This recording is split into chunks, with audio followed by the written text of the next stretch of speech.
Thanks for that introduction. So I'm a medical oncologist practicing here in Calgary at the Tom Baker Cancer Center. I'm going to talk to you a little bit about immune therapy today and how we're using it now, how we've used it in the past to treat kidney cancer. And a lot of time will be spent talking about up-and-coming immune therapy treatments. So what is cancer immunotherapy? Cancer immunotherapy is treatment which uses certain parts of your own immune system to target the cancer. And this can be done by either stimulating your own immune system to work harder or to wake up or to work smarter to attack the cancer cells. Or we can also do it by giving you parts of the immune system to stimulate that process. So who is this gentleman? This is Dr. William Coley. In the 1890s, he discovered that patients with cancer who developed a bacterial infection, after a surgery or for whatever reason, seemed to do better and their tumors shrank. So his first patient, he was a sarcoma surgeon, so his first patient had a sarcoma, and then this patient developed a bad infection, and then his tumor regressed. And so he was sort of what we call the pioneer of cancer immunotherapy, because then what he tried to do with other patients is try to inject bacteria into patients with cancer. He had some great successes, but the results were varied, and we didn't know enough about the immune system back then to know why in some people this worked and why it didn't, and what was causing that actual shrinkage of those tumors. Unfortunately, when he passed away in 1936, that was sort of the era of other more promising therapies. So at that time, radiation therapy was being used and developed, and so the whole idea of immunotherapy sort of fell to the wayside until about the 1950s. So your immune system consists of organs, substances, and special cells, and they're usually there to serve to keep us from infections and other diseases. The immune system keeps track of what's normal and what's foreign to the body.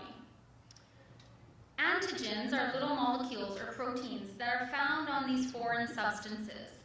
And the immune system recognizes these little proteins, the antigens, and that's what awakens the immune system and gets it going. Bacteria have easily recognizable antigens. So if you get a bacterial infection, your immune system detects these antigens and sets off a whole slew of processes which helps to get rid of the bacterial infection. Cancer cells, however, those antigens may not always be recognized by the immune system. And developing a cancer doesn't mean that your immune system is weak. It's rather that these cancer cells have figured out a way to hide from the normal immune system. So going back many years, we did have previous therapies, immunotherapies for kidney cancer. And these involve cytokines. So cytokines are proteins, which are part of the immune system. They're involved in cell signaling, and they help to regulate sort of how intense and how long that immune response is going to be. And I'll talk about two specific examples that we've used in the past of cytokines to treat advanced kidney cancer. So most of what I'm talking about is related to the treatment of advanced kidney cancer. So IL-2, interleukin-2, this is one of those cytokines. The way it was given is high doses were given through the vein every 8 hours for 5 days, so patients were admitted to hospital, and then it was repeated about a week or two later, and then about 6 to 12 weeks later. So it was quite intensive therapy. Was it effective? Response rates were in the range of 10 to 20%, and several studies were done. Very rarely, though, what was encouraging is that some patients had what we call a durable response. And in some patients, the tumors went away completely, and we call that a complete remission. So they were cured of their advanced kidney cancer. The problem is safety. So this treatment is extremely toxic. It affects multiple organ systems. We have to give it in the intensive care unit. Lots of bad things can happen. Low blood pressure, cardiac events like abnormal heart rhythms, fever, nausea, vomiting, respiratory failure, kidney failure, and death. So about 4% of patients given this treatment actually died due to the treatment itself. It was FDA approved, and before the advent of targeted therapies like Sutent and these other great drugs which we have now, it seemed to be one of the few things that was promising, so it was offered to very healthy patients. But since we've developed these newer drugs, the role for IL-2 has been pretty minimal, and it's not the standard by any means. And in fact, I don't think there's anywhere in Canada where the treatment is actually given anymore because of the newer therapies that have been developed that are as effective and safer. Interferon alpha is another cytokine which we used to use. It's been studied quite a bit in combination with other drugs and alone. It's given as a subcutaneous injection, so instead of getting an IV started, it's given as a subcutaneous injection. That's the most common route. What it does, it makes the cancer cell more susceptible to attack by other elements of the immune system. Was it effective? Well, not really. Response rates of 5 to 10%, and it did have some of those same side effects, so more flu-like side effects. So that was before targeted therapy. So currently, when we're talking about advanced kidney cancer, and I won't talk about these details because Dr. Haim after me will be spending some time on this, we have tyrosine kinase inhibitors like Sutent and Pazopanib and Axitinib, and mTOR inhibitors like everolimus, and we have seen great improvements in outcomes. People are living longer with advanced kidney cancer.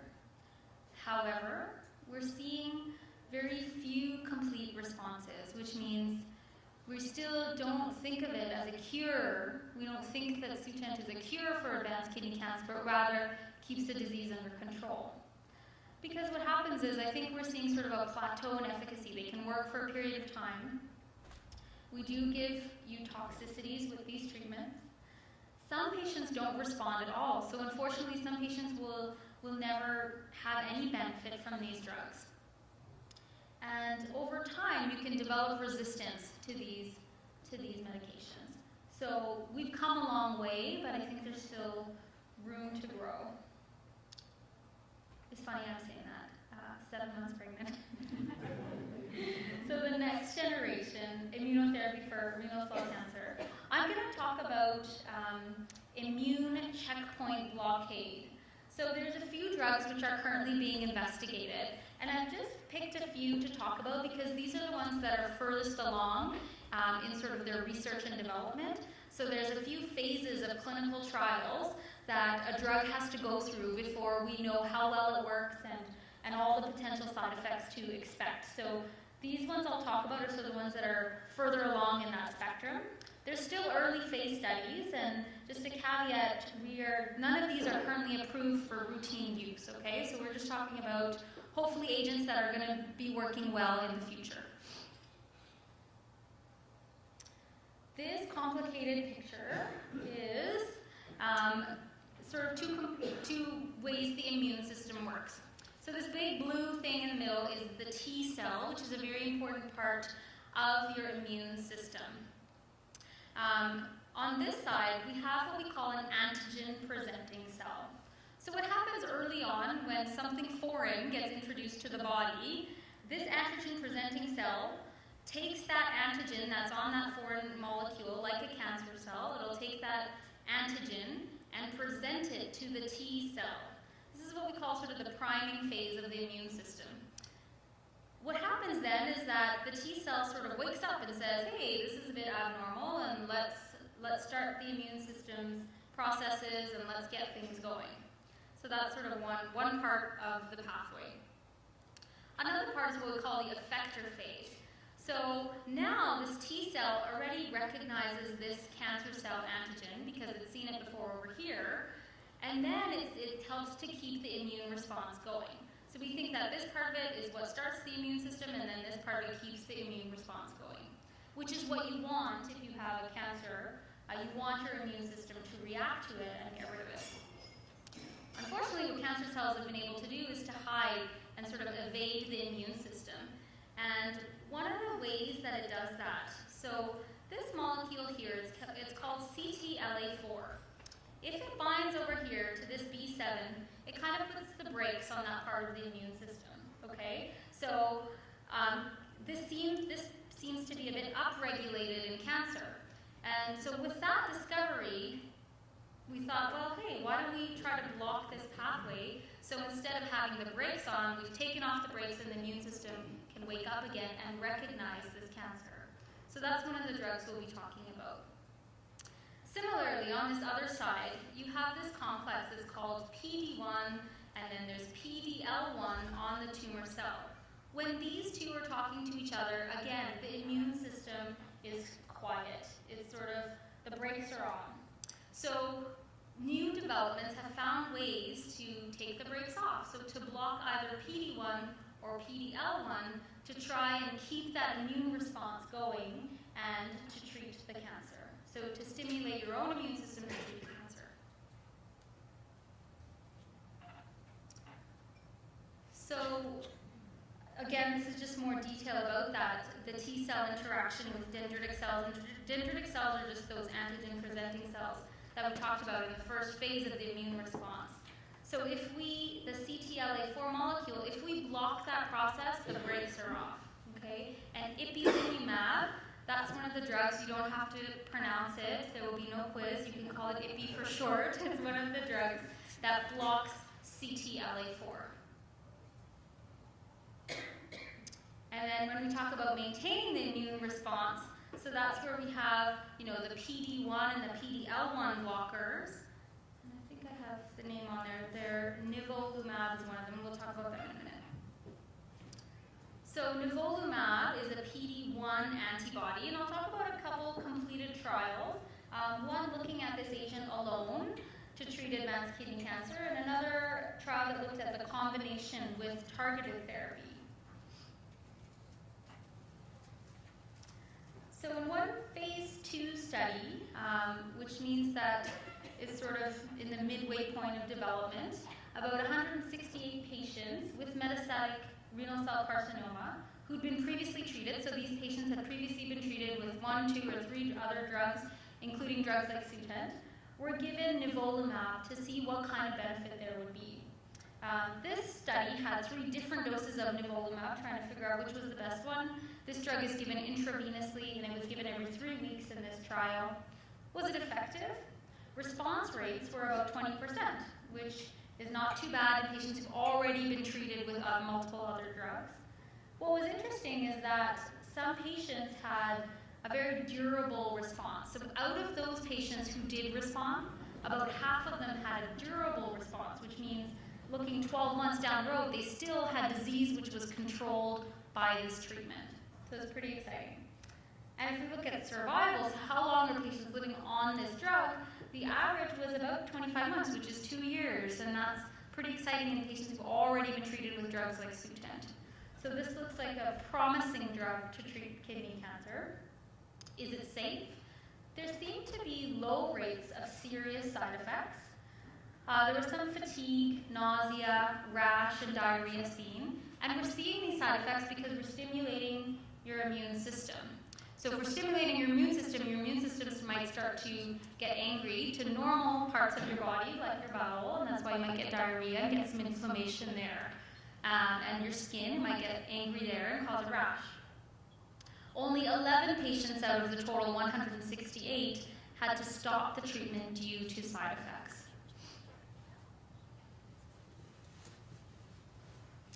Another study, so an earlier phase study, which means it's a pretty early study in looking at how effective is this drug, looked at the combination of Nivolumab with Sutent or pazopanib.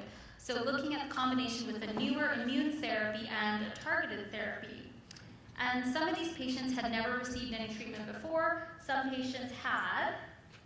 This is a smaller study, so 33 patients were treated with the combination with Sutent. And of those, half had a stable disease or responded to the treatment, which is good, and about 20 patients were treated with Nivolumab and pazopanib, and 45% had stable disease or responses. This combination, though, is definitely more toxic.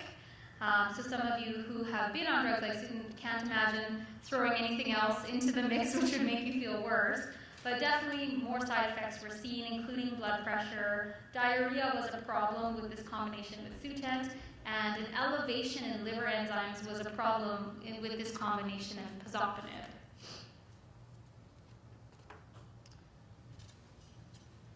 So This drug, this Nivolumab, has been studied with Immune-Oncology, which is that other drug we talked about. So if we look here, it seemed like a good idea. Let's see if we can combine an agent which blocks this part of the pathway, so takes the brakes off there, with an agent that takes the brakes off here, and maybe we'll have a great immune response against the cancer. So this study is a phase 1 study, again, sort of early in the development. And about 44 patients with previously treated disease or who'd never been treated were given this combination. And this used a few different doses to see what would be the best and the safest. And this is, again, given intravenously. So the way this worked is patients were given these drugs every 2 weeks for 4 doses, and then the Nivolumab was continued every 2 weeks. Because initially, you want the Ipilimumab to kickstart the immune system, and then the Nivolumab can continue and keep things going. Was it effective? Seemed to be pretty effective. So 43 to 48% response rates, and durable responses again. So some patients were continuing to respond, for 6 months after they started the treatment.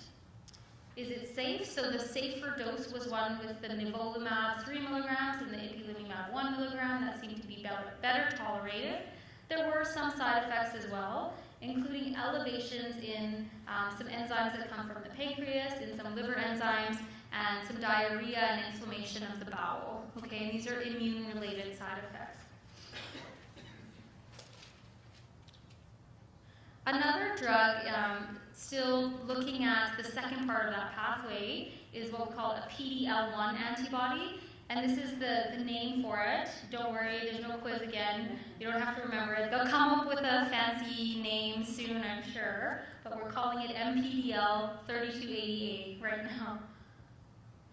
And that's, again, where it works, is on that part of the pathway. It takes off the brakes, so it inhibits the interaction of PD-1 with PD-L1, so that then your immune system can keep going and see this cancer cell. So a phase 1 study had been done, and what was interesting about this is in the patients who were treated with this drug with metastatic kidney cancer, it included patients with clear cell and non-clear cell pathology. Was it effective? About 13% had a response, but another 35% had stable disease that seemed to continue, so that seemed to last, 6 months or longer. Was it safe? The majority of side effects were very mild and did not require any intervention, and some of those side effects were fatigue, fever, shortness of breath, and headache, but most people didn't even need to take any Tylenol or anything to help with that. It was just mild. So those are kind of the up-and-coming drugs. There's a lot more which I haven't talked about because they're a bit earlier on in their development when we talk about immunotherapy. So these immune checkpoint inhibitors, they seem to be active in treating metastatic kidney cancer. So we've talked about this PD-1 inhibitor, Nivolumab alone or in combination, PD-L1 inhibitors.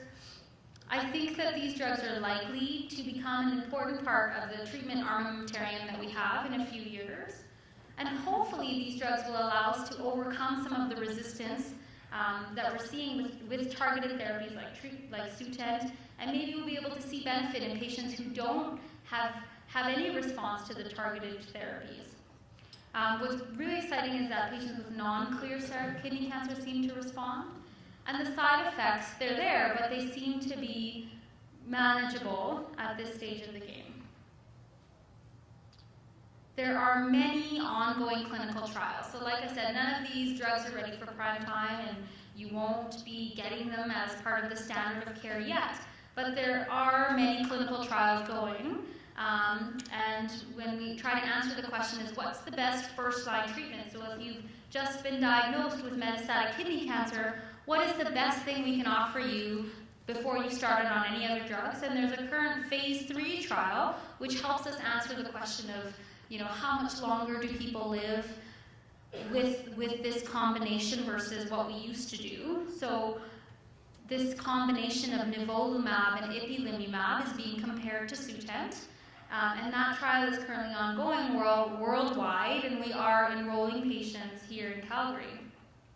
So hopefully in a few years we'll have answers from this, and we'll be able to say, yes, this combination seems to be better than Sutent, or maybe it's not, and that's what this trial is trying to answer.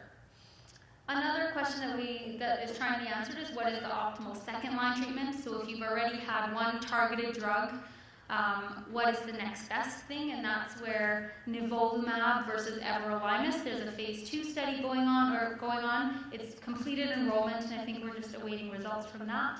There's many other agents in clinical development. So many other antibodies which are being developed by different drug companies, many vaccine trials which are ongoing. So hopefully when you're seeing your oncologist, the option of a clinical trial is presented, and if not, you should ask about it, because this is how we answer those questions and improve care. So many more questions remain. Are these agents, these new immunotherapy agents, likely to result in more cures for patients with metastatic kidney cancer? What about treating localized kidney cancer? Is there a role for these immune drugs, before or after surgery? We don't know those answers yet. What's the best combination? Should we be using these checkpoint inhibitors with Sutent? Should we be using 2 checkpoint inhibitors? And how do we select the right treatment for the right patient at the right time? I think that's one of the most important questions that we face, is we don't have that information yet. I don't know when you walk into the office if this is going to be the best thing for you and why, or if you're not going to respond at all and why. But hopefully we'll get there. And the other important question is, how do we monitor patients on these treatments? So we need to make sure that we're familiar with these drugs and the potential side effects, and we can help you manage them as we go along. So that's all I had to say.